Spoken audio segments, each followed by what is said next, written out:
Bonjour, aujourd'hui je vais vous raconter un ballet. Un ballet? Comment est-ce possible? Eh bien écoutez plutôt.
Vous l'avez bien sûr reconnu, il s'agit du lac des Cygnes. Écoutez donc cette histoire. Elle s'est passée voilà bien longtemps, au temps où régnaient deux puissances ennemies, la lumière du jour et les ténèbres de la nuit, le bien et le mal, le château et la forêt. Au château, le prince Siegfried s'apprêtait à célébrer son anniversaire. Quant à la forêt, elle servait de repaire au magicien hibou, le comte von Rothbard.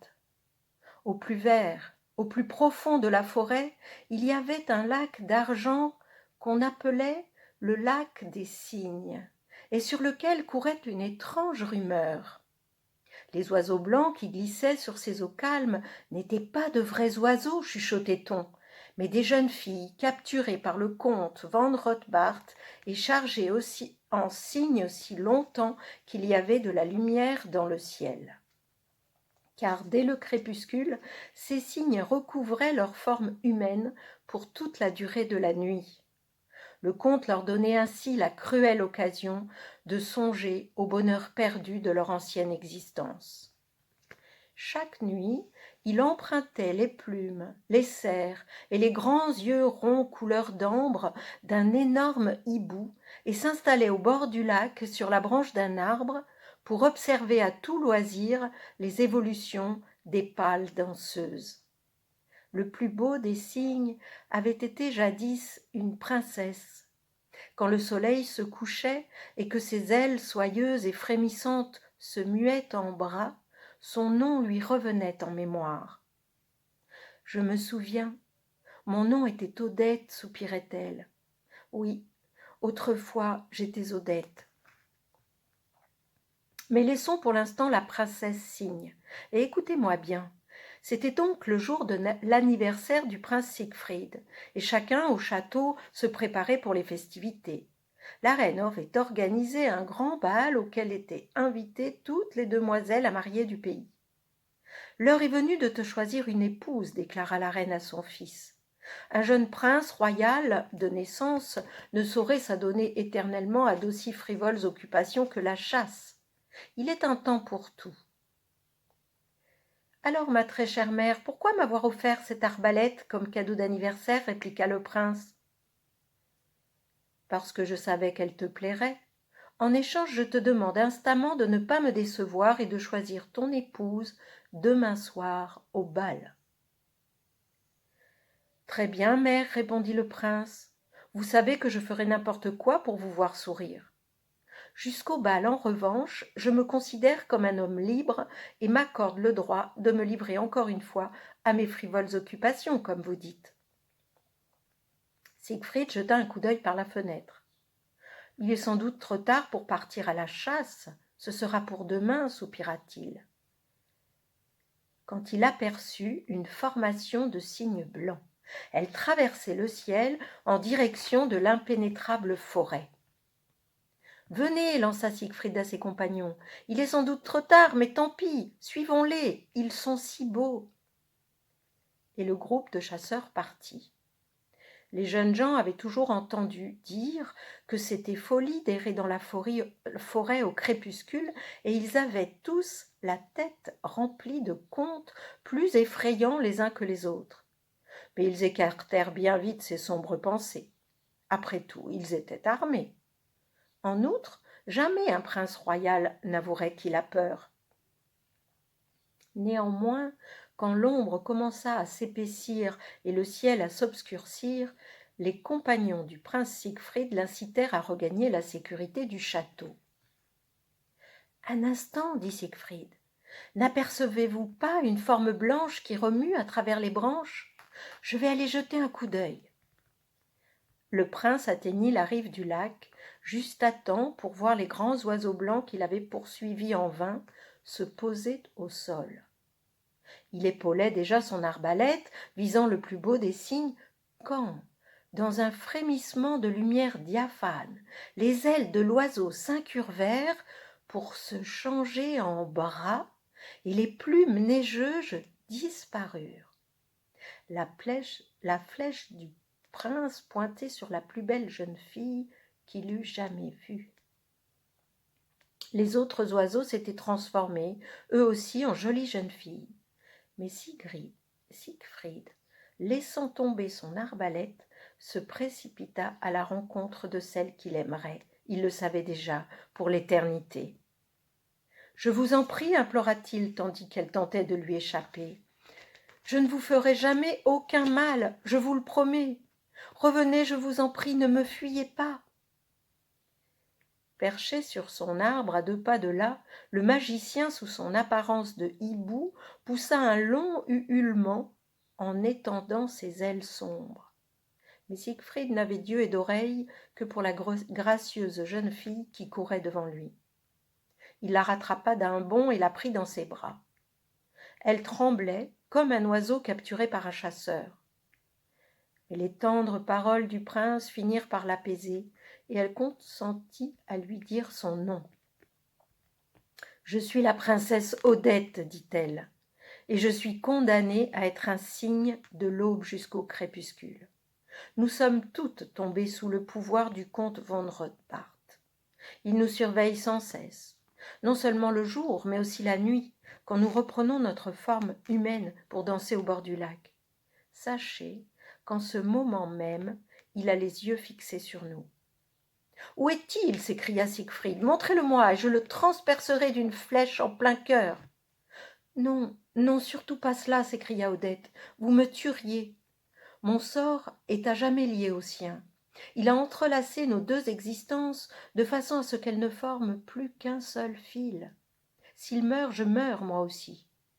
Le sortilège ne sera rompu que le jour où je rencontrerai celui qui me jurera à moi seul un amour éternel et qui me sera fidèle chaque jour de sa vie. »« En ce cas, vous êtes libre, dit Siegfried en riant, car je vous aimerai toujours, non seulement ici-bas, mais dans l'autre monde. Venez avec moi, Odette, épousez-moi. » Entendant ces paroles, le magicien hibou déploya ses larges ailes qui voilèrent la lune pour fondre sur Odette et la saisir entre ses puissantes serres. « Partez, implora Odette, vous ne pouvez rien pour moi, l'aube est proche, et bientôt nous serons à nouveau changés en cygnes. »« Je viendrai vous chercher, promit le prince, je trouverai un moyen de rompre le sortilège. »« Et maintenant partez, soupira Odette. Seul votre fidèle amour peut me délivrer de ce terrible maléfice. » Toute la journée du lendemain, le jour du bal, s'écoula pour Siegfried dans une rêverie amoureuse où se mêlaient bonheur et chagrin. En effet, il ne pouvait pas dire à sa mère qu'il avait trouvé l'élu de son cœur. Il ne pouvait pas non plus emmener Odette au château, puisque le comte von Rothbart l'épiait nuit et jour de ses yeux ronds couleur d'ambre. Le bal commença. On fit défiler les plus jolies princesses devant Siegfried. Mais c'est à peine si celui-ci leur jeta un regard. Un instant plus tard, on entendit frapper au portail. « Majesté, dit un messager en se genouillant devant la reine, un chevalier accompagné de sa fille s'est présenté au château. Il sollicite la permission d'entrer. » Faites-les entrer, répondit la reine, chacun est bienvenu à cette fête. Le chevalier était tout de noir vêtu. Un je ne sais quoi dans son visage, et surtout l'étrange lueur jaune qui émanait de ses yeux, rappelait vaguement quelqu'un à Siegfried. Mais il n'eut pas le temps de réfléchir à la question. Il venait d'apercevoir la fille du chevalier, si belle dans sa robe noire étincelante. C'était Odette, il en était sûr. Comment ne l'aurait-il pas reconnue? Il était si heureux de revoir sa reine des cygnes qu'il en oublia instantanément tout le reste. Il ne se demanda même pas par quel prodige sa bien-aimée était arrivée au château. Sans même s'en rendre compte, il avait chassé de son esprit toutes les pensées importunes. La vie n'avait guère mis le prince à rude école. Il n'avait jamais été en butte à la moindre tromperie. C'est pourquoi rien n'éveilla ses soupçons, pas même la présence du chevalier noir aux côtés de la belle jeune femme. Or celle-ci, bien qu'elle eût le visage et la silhouette d'Odette, n'était autre qu'Odile, la fille du comte von Rothbart. Le magicien lui avait donné les apparences d'Odette dans le seul but d'ensorceler le prince Siegfried, amenant ainsi par la ruse le jeune homme à rompre son serment de fidélité et à trahir son véritable amour. Et cette Odile, oh, si vous l'aviez vue danser, tourner, virevolter sans fin, si vous aviez vu son sourire, si vous aviez vu les doux éclairs de son regard, à chaque tour de danse, à chaque sourire, à chaque regard, elle attachait un peu plus le cœur de Siegfried au sien. Elle arrachait de son esprit, une à une, les dernières images qu'il avait de la véritable Odette dans sa robe blanche, de sa beauté candide et tendre. Odette, Odile et Siegfried dansaient ensemble à la lumière de milliers de bougies. Mais ils n'étaient pas seuls. Le comte von Rothbart ne les quittait pas, resserrant sans cesse autour d'eux sa toile maléfique. Tandis qu'ils tourbillonnaient tous deux, à l'une des hautes fenêtres de la salle de bal se fit un léger mouvement, comme un frémissement de blancheur derrière la vitre. Mais personne ne s'en aperçut. Personne n'entendit non plus deux bras battre éperdument contre le verre. Au bout d'un moment, le comte von Rothbart s'adressa à Siegfried en ces termes. « Si vous vous engagez à aimer ma fille d'un amour éternel, je vous la donnerai pour épouse. » Le prince regarda le comte et s'interrogea en un éclair de seconde. Il lui semblait avoir déjà vu des yeux semblables, mais où? Et pourquoi la grande cape noire du chevalier lui faisait-elle penser à des ailes? Et Siegfried s'interrogea avant de prononcer résolument les paroles que le comte von Rothbart espérait entendre. « Oui, je l'aimerai, elle et elle seule, jusqu'à mon dernier souffle. C'est l'épouse que j'ai choisie. » Alors un cri déchirant jaillit de la haute fenêtre. Jetant un coup d'œil, Siegfried aperçut la reine des cygnes qui se pressait désespérément contre la vitre. Il sentit son cœur défaillir. Quand il se retourna pour regarder le chevalier noir, il comprit aussitôt qu'il s'agissait du comte von Rothbart. Quant à la jeune fille qui se tenait à son côté, comment avait-il pu croire, ne serait-ce qu'un instant, que c'était sa princesse? Et surtout, comment allait-il pouvoir sauver Odette, maintenant qu'il avait brisé son serment? Siegfried quitta précipitamment la salle de bal pour se ruer dehors et s'enfuir dans la nuit. Il fallait absolument qu'il aille trouver Odette au bord du lac. Il fallait qu'il lui prouve son amour. Au château, les invités se hâtaient de quitter le bal. Les bougies, bientôt consumées, vacillèrent une dernière fois avant de s'éteindre. Et le comte von Rothbart s'évanouit avec sa fille dans les ténèbres. Le prince Siegfried trouva sa princesse en pleurs au bord du lac. Elle avait le cœur brisé. Il ne savait que faire pour plaider sa cause et obtenir le pardon de sa bien-aimée. « J'ai vraiment cru que c'était vous, ne cessait-il de répéter. Oh, quelle infamie! Maudit soit ce magicien! » C'en est fini pour moi, déclara Odette. Désormais, le sortilège ne peut plus être rompu. Mais si je meurs, il mourra lui aussi, je vous l'ai dit. Nos existences, la sienne et la mienne, sont étroitement entrelacées. Elles ne forment qu'un seul fil. Où donc trouverais-je une raison de vivre à présent? Sans vous, Siegfried, je ne puis plus vivre. Alors mourons ensemble, répondit le prince. À ce moment précis, des ailes noires voilèrent la lune, et le magicien hibou fondit sur eux afin d'entraîner Odette loin de Siegfried. Ce fut une bataille sauvage. Dieu sait comment, Siegfried finit par se libérer de l'emprise du sorcier, de son bec féroce et de ses serres puissantes. Prenant la princesse par la main, il courut en direction du lac. Un vent cinglant s'était levé, dont les coups de fouet hérissaient l'eau en crête et la creusaient en tourbillon. Les amants s'y précipitèrent et sombrèrent de plus en plus profond. Quand ils eurent touché le fond du lac, le paysage redevint étrangement calme et silencieux. Entre-temps, le magicien hibou avait gagné le cœur vert de la forêt pour y mourir.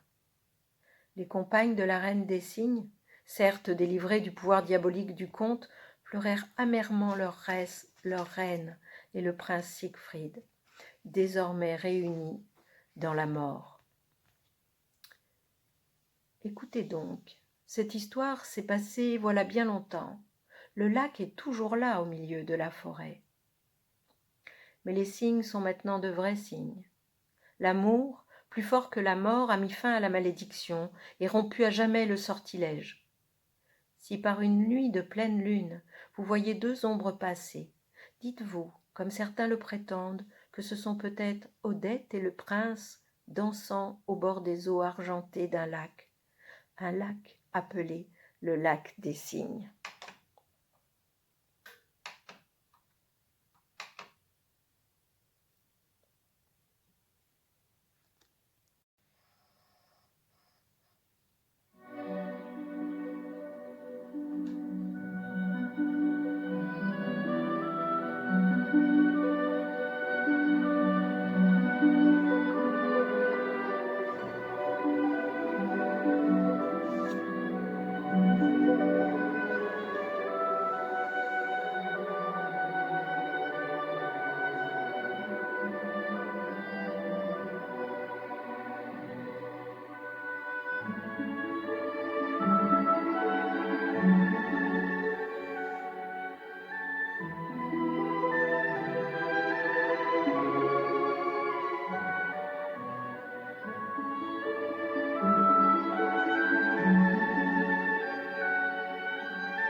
Et voilà l'histoire, la véritable histoire du lac des cygnes.